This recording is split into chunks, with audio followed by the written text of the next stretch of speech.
My dad was from a different era. He was from a time when the official government food pyramid consisted of cheese, lard, and mercury. You gotta have your daily dose of mercury because the Soviets might attack. What? Shut up and eat your mercury. My dad started his day with chili beans, ended it with pizza, man. Drank beer all day, ended the night with White Russians. Smoked for 40 years. I'm not making it up. My dad started smoking what was considered minty. That was the ads. My dad, not like today, when we get sick, someone, oh my God, I hang now, I'm gonna post it on Facebook. Gross, right? Oh my God. The sicker my dad got, the more he joked about it. I swear to God, my dad was his own alarm clock. My father woke up every morning like this.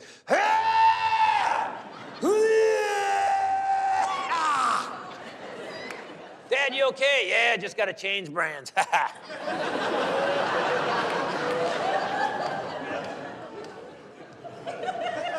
Man had 6 heart attacks. He had a large heart. That's when a giant sack of water forms around your heart. Yeah, we said I had a giant sack. Those are my father's actual jokes. And because he was such a tough badass, we didn't get along very well growing up. He didn't believe in coddling the kids at all, you know. We used to get in like fist fights growing up. I mean, fist fights. I don't understand parents. I really don't. I have 2 kids now, and I don't quite get this. You know, Jonathan, you're acting up. Let's go see a therapist. If I got mad at my dad when I was a kid and really got like had a tantrum, I just woke up 2 days later not mad anymore.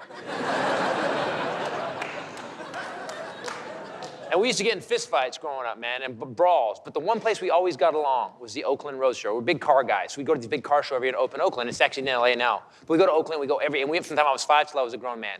And once we walked through those doors, it didn't matter how bad my grades were or what a drunk idiot he was being. The second we went through there, it was just father and son, as close as we ever were. As I became older and you know, grew to a man, we started sharing real intimate details about our lives. And sometimes when you're that close to somebody, you wish they had someone else they were that close to. Because there were some things I didn't need to hear. Now, there's going to be an age we all get to where either we don't care what we say anymore or you forget sound travels. My father and I are in the Oakland Coliseum one day, the convention part, at the Oakland Road Show, just walking through it, I'm a grown man, we're just walking through the thing. And my dad just blurts this out. Can't get hard anymore.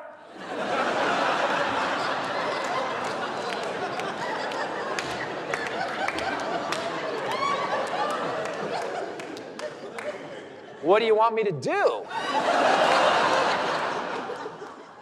And here? Again, nah. My 6th wife likes a lot of sex, likes a lot of different positions. She can put her ankle behind her head. Dad, stop talking, please. You're 53, she's 60. That's 2 old people doing it, and one of them's my father. And when you tell that story, people get cancer. And he goes, well, they got this new drug. It's for Viagra, came out in a pill. He goes, this new drug, except it comes in liquid form. You got to fill up the syringe. You got to take the syringe and you got to shoot it. No!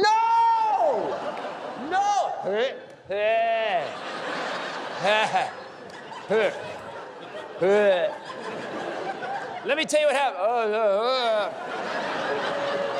Now I can't get hard anymore.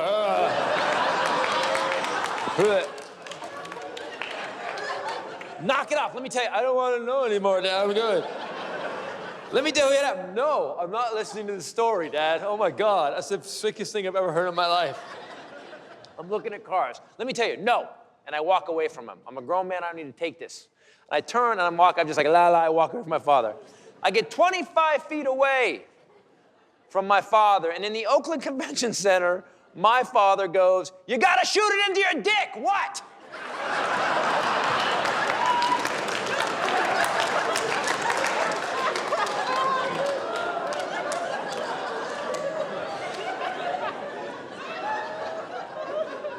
You see the people, right?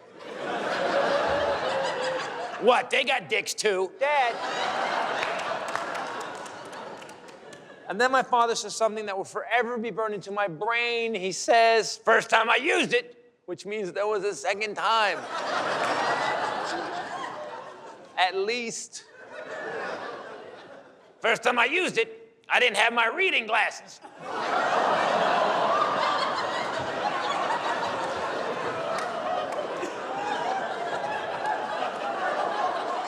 And now I have to hear the story I don't want to hear.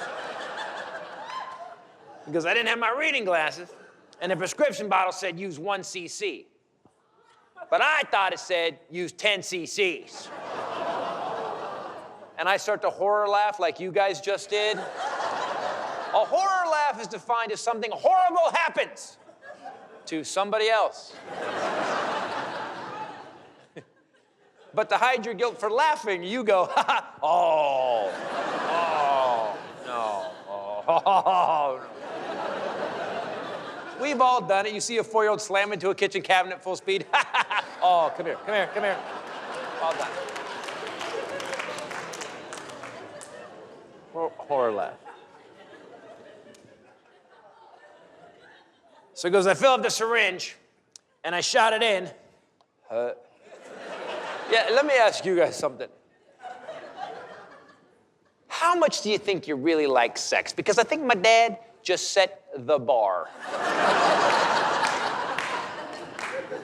And I'm gonna quote my father from here on. He goes, I shot it in, and in about 11 minutes, everything started pulling so hard. It felt like someone had unzipped my anus.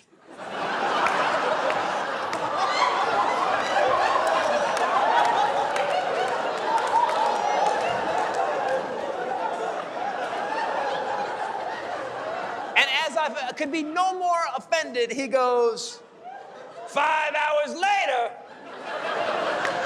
it turned black. And not in the good way.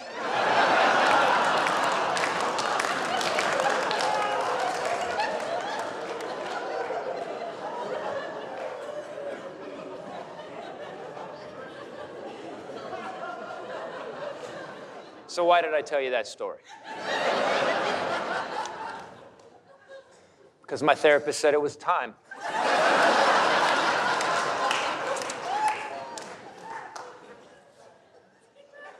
And maybe the monsters would stop.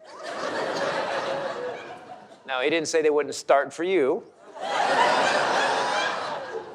know, my dad died, I have to admit this. I was really, I was ashamed of him. It's hard to say, but I was ashamed of him because when he died, he had worked his whole life, didn't really have anything. He had a couple grand in the bank, a little house that he almost paid for. His company had taken back his pension for financial reasons, whatever. And he was like, yeah, whatever. And he died. And I thought, wow, is that how this ends? 58 years of busting your ass, 6 years busting your ass, and you get nothing? You get nothing? And I kind of thought he was a loser. And then I thought about it when I wrote this show, as I was writing about him. You know, my dad never once, when he got off work on his drive home after he'd poured a beer into a Pepsi can. I'm not exaggerating that at all. He would always stop by his best friend Bob's house and have 3 beers. He didn't Facebook him. He didn't click like. He liked him face to face. And they would have 3 beers and laugh their ass off. Every Friday, Saturday, he would go dancing with whatever slut he picked up with their parents without partners. And he would dance. And they would have a blast, and he would dance till 2 in the morning, leaving me at home by myself when I was 9, by the way. Hey, the doors are locked. If you go outside, I hope something kills you. Yeah, fear is a free babysitter.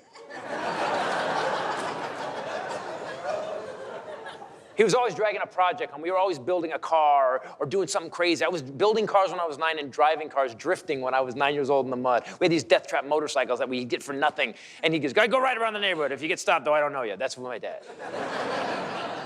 And every weekend we were doing something. My dad was nonstop, man. We were wakeboarding or snowboarding or hang gliding. So we were just doing something. Cheap. We always doing it cheap and dangerous, but we always did it.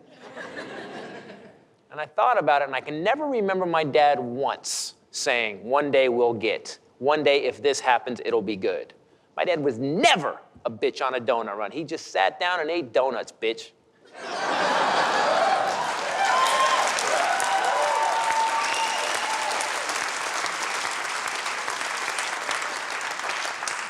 And the Declaration of Independence is life, liberty, and the pursuit of happiness. But instead, I wish our founding fathers had put life, liberty, and just be happy, even if you have to stick a needle in your penis.